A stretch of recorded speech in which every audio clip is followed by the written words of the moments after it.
The mahogany conference table gleamed under the crystal chandelier as Mom launched into her favorite speech about my disappointing life choices. 23 family members had gathered for Thanksgiving at the Whitmore estate, the same sprawling mansion I'd been secretly funding for the past 6 years. Maya's always been our little dreamer, Mom announced, her Botoxed forehead managing a slight furrow of concern.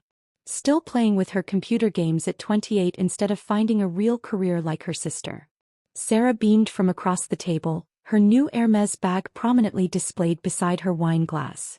I just got promoted to senior marketing associate, she gushed. 45,000 a year plus benefits.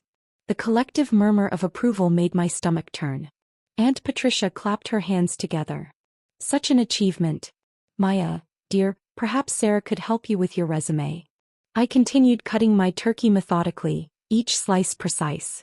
6 years of investment banking at Goldman Sachs had taught me patience. 6 years of building a portfolio worth $47 million had taught me strategy. 6 years of watching my family live off my trust fund distributions while calling me a failure had taught me something far more valuable. Maya barely makes enough to live on, Mom continued, her voice carrying that familiar tone of manufactured disappointment. We've had to help her with rent money again this month. That was rich. The $3,000 she'd transferred to my checking account came from the same trust fund generating her $35,000 monthly allowance. Money I'd grown from our grandmother's initial $2.8 million bequest through careful restructuring of underperforming hedge fund positions. Maybe it's time to consider a career change, Uncle Richard suggested, swirling his wine, a 1998 Bordeaux that cost more than Sarah's monthly salary. Something stable. Administrative work, perhaps. Dad nodded sagely. Maya's always been too impractical for business. Remember when she claimed she was consulting for investment firms? We had to have a serious talk about honesty. The memory still stung. I'd tried explaining my work restructuring distressed assets for high-net-worth clients, but they'd dismissed it as fantasy. When I'd shown them my business cards, they'd assumed I'd printed them myself. When Goldman offered me the VP position last year, I'd stopped trying to convince them. The tech industry is so unstable, Cousin Jennifer added helpfully. My friend's daughter tried that programming thing. Ended up waitressing within 6 months. I wasn't a programmer. I was a quantitative analyst specializing in alternative investment strategies, but explaining the difference felt pointless. These people understood appearance over substance, networking over knowledge, inheritance over innovation. Maya needs structure, Mom declared, her voice rising with that particular authority she reserved for family pronouncements. She's been drifting for too long. It's becoming embarrassing. Sarah reached over to squeeze Mom's hand sympathetically. Don't worry.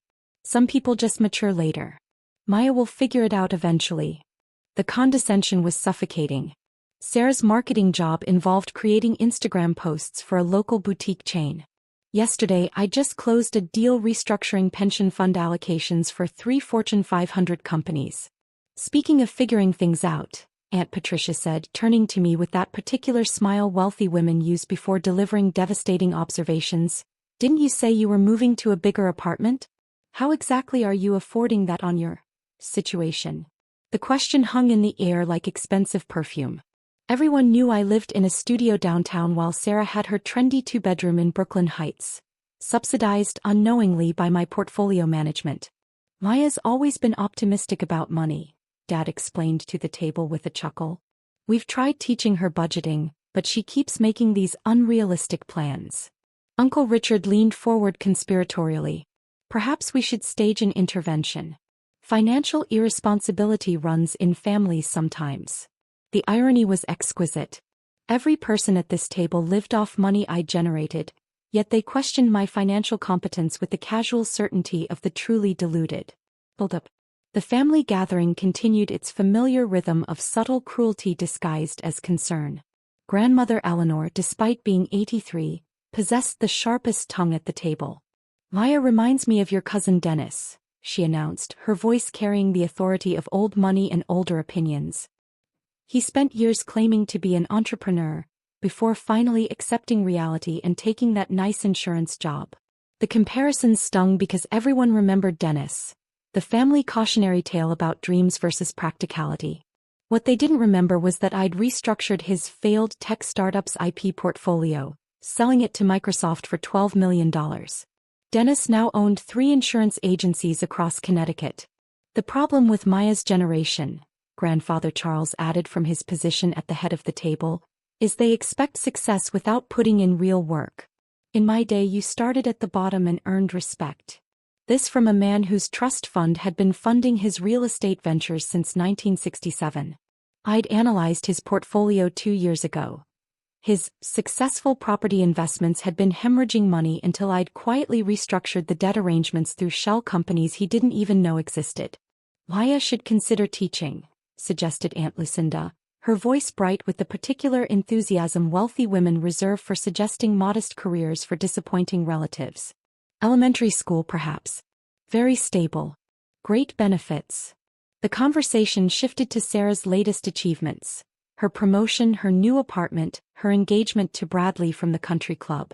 Every accomplishment received enthusiastic applause while I remained the invisible disappointment generating their lifestyle.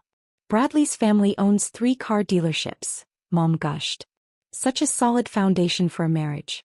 Maya, you should really try meeting people in stable industries. What she didn't know was that Bradley's family dealerships were weeks from bankruptcy. I'd been approached about restructuring their debt, but declined due to the obvious conflict of interest.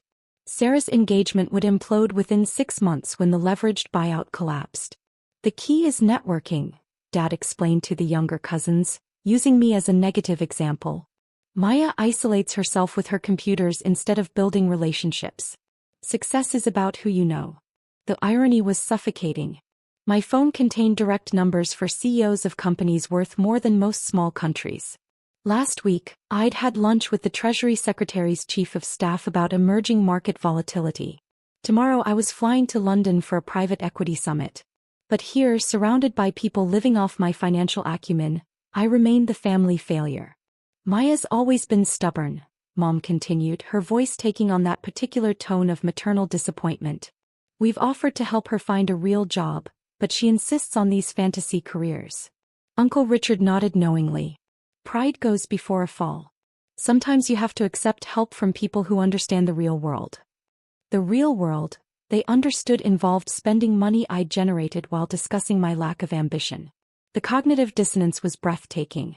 I think Maya should consider graduate school, suggested cousin Jennifer. Maybe get an MBA. Learn some practical business skills. I already had an MBA from Wharton summa cum laude, but had stopped mentioning it after they'd accused me of lying about the acceptance letter. The diploma hung in my office at Goldman, where I managed portfolios worth more than the GDP of small nations. The problem is expectations, Grandfather Charles declared with the certainty of someone who'd never worked a day he hadn't inherited. Maya's generation thinks they deserve executive positions without paying their dues. Executive positions. Last month, I'd been offered the managing director role overseeing Asian markets. The salary alone exceeded their combined annual incomes. Maya just needs to grow up, Sarah concluded, her engagement ring catching the chandelier light. Except that some people are meant for bigger things while others have supporting roles. Revelation. The turning point came Monday morning, delivered through registered mail and witnessed by the family's longtime attorney Harrison Blackwell. I'm afraid there's been some confusion about the Whitmore Trust Fund, Harrison announced, his voice carrying 40 years of legal authority as he spread documents across Mom's kitchen table. Maya requested a complete financial review. Mom's coffee cup froze halfway to her lips. What kind of review? Well, it appears she's been the primary beneficiary and trust administrator since 2018, Harrison continued, adjusting his glasses. Your monthly distributions have been courtesy payments from her discretionary fund. The silence stretched like a broken violin string. Dad spoke first, his voice hollow.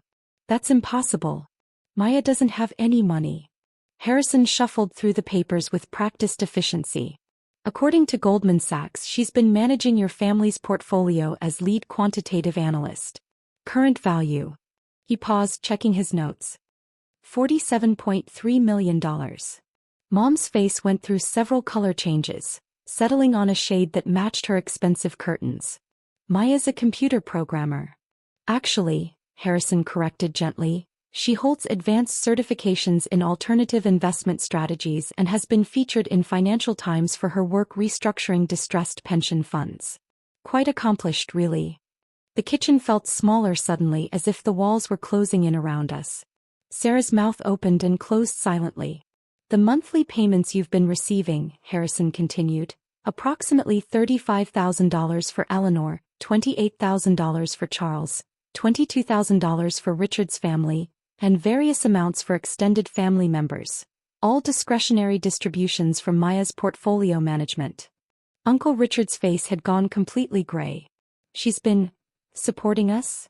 More accurately, she's been allowing you to benefit from her financial expertise while maintaining the trust fund your grandmother established.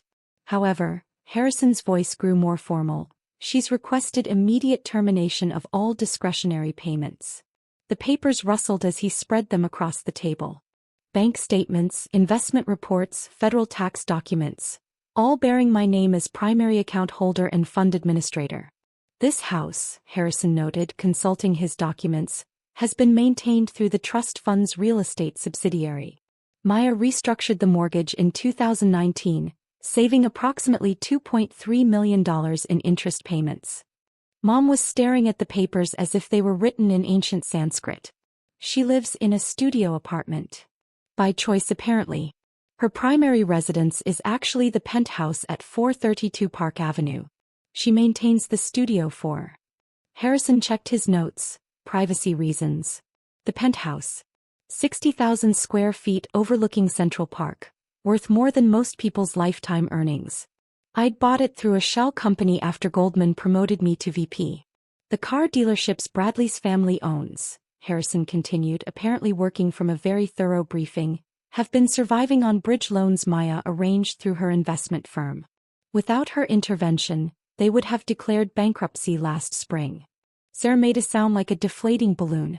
Maya asked me to explain that your lifestyle has been entirely dependent on her financial management and discretionary generosity. Effective immediately, all payments cease. Resolution. The aftermath unfolded with the precision of a well-executed trade. Mom's Botox appointments stopped first. $800 monthly for cosmetic procedures suddenly became unaffordable. Dad's golf club membership lapsed when the $3,000 quarterly fee went unpaid. The Hamptons house, leveraged against trust fund distributions that no longer existed, went into foreclosure within 60 days. Sarah's engagement ended when Bradley's family discovered their dealership's true financial situation. Without my debt restructuring, they folded before Christmas. Her trendy apartment, subsidized by family money that had evaporated, forced her back to a studio smaller than my supposed failure dwelling. The extended family scattered like startled birds. Uncle Richard's investment firm collapsed when clients learned his success had been entirely dependent on my portfolio management. Cousin Jennifer's boutique chain, funded by family loans that could no longer be sustained, closed all locations by February. I never attended another family gathering. The penthouse provided better views anyway, and Goldman's partners made more interesting dinner conversation than people who'd spent years confusing inheritance with achievement. The Whitmore Trust Fund continued generating excellent returns under my management, just no longer for people who'd mistaken my generosity for their entitlement. Sometimes I received voicemails. Apologies mixed with desperate requests for temporary assistance. They remained unanswered. Financial discipline I'd learned required consistent boundaries. The family had taught me valuable lessons about perception versus reality, appearance versus substance, and the difference between supporting people and enabling their delusions. The education had been expensive, but the returns were immeasurable. The most satisfying moment came 6 months later, when Mom called from her new efficiency apartment in Queens, a one-bedroom rental that cost more than she'd ever earned in actual employment. Maya, I think there's been a misunderstanding. Her voice carried that familiar tone of manufactured authority, now edged with desperation. Family is family.